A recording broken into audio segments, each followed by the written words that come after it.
There is a version of a woman that history forgot. Not the version you see in movies. Not the version built by centuries of being told what to wear, how to speak, how small to make herself to fit the space she was given. A version older than all of that. A version that existed for 300,000 years before anyone thought to limit her. And when you understand who that woman was, something shifts. Not just in how you see the women around you, in how you see what was taken and what is still there, underneath everything. Waiting. Let's go back to the beginning. Before civilization, before written history. Before every structure built to define what a woman should be. In hunter-gatherer societies, the oldest and most enduring form of human life, women were not secondary. They were not decoration. They were not property. They were not waiting for someone to give them permission to exist. They were essential, not in a poetic sense, in a survival sense. Anthropologist Sarah Blaffer Hrdy spent decades studying the role of women in early human communities. What she found dismantled almost everything the modern world assumes about ancient women. In most hunter-gatherer societies, women provided between 60 and 80% of the community's food, not the men, the women. Through gathering, through knowledge of plants, through an understanding of the land.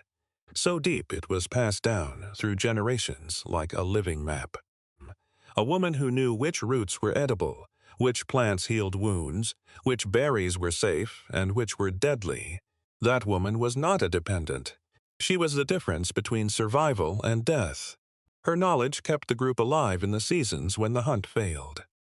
When the animals moved, when the men came back with nothing, she was the foundation the entire community stood on. And she knew it, and the community knew it, and the way she was treated reflected it. Anthropologist Christopher Boehm studied hunter-gatherer societies across multiple continents and found a consistent pattern. Most of these societies were remarkably egalitarian.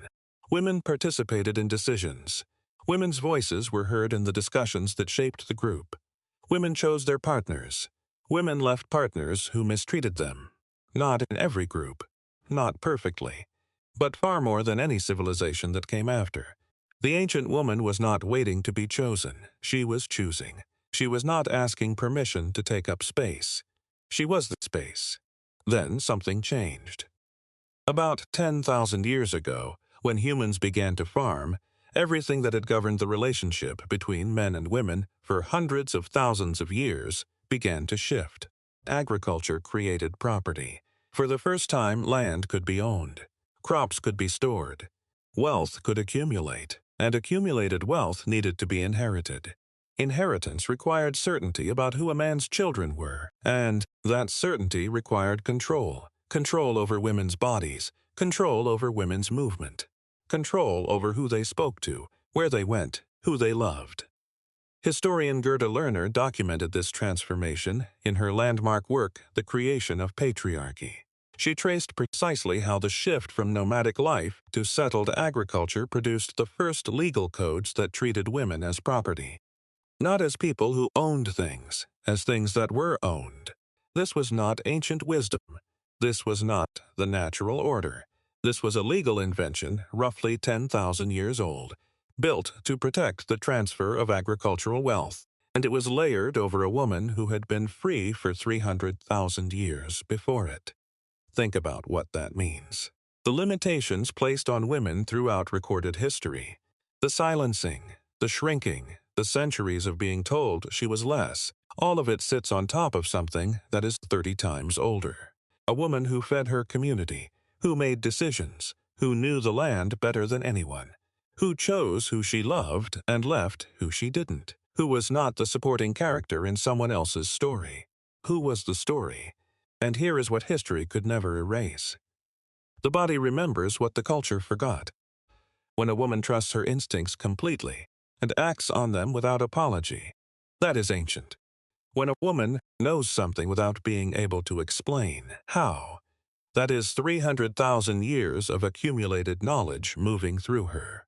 When a woman walks into a room and understands immediately who is safe, who is not, what the energy is, what is really being said beneath what is being spoken, that is not sensitivity. The woman the modern world sometimes calls too much, too loud, too certain, too unwilling to make herself smaller, is not a problem. She is the original.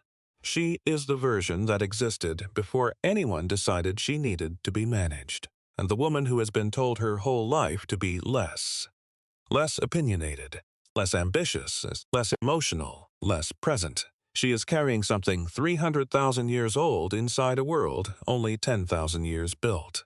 The discomfort she feels when she shrinks herself is not weakness. It is her ancient self recognizing the cage. And the courage she feels when she refuses to, when she speaks anyway, takes up the space anyway, trusts herself anyway. That is not rebellion. That is memory, the memory of who she was before anyone told her who to be. That woman never left. She has been here the entire time, waiting for the world to finally catch up to what she always was.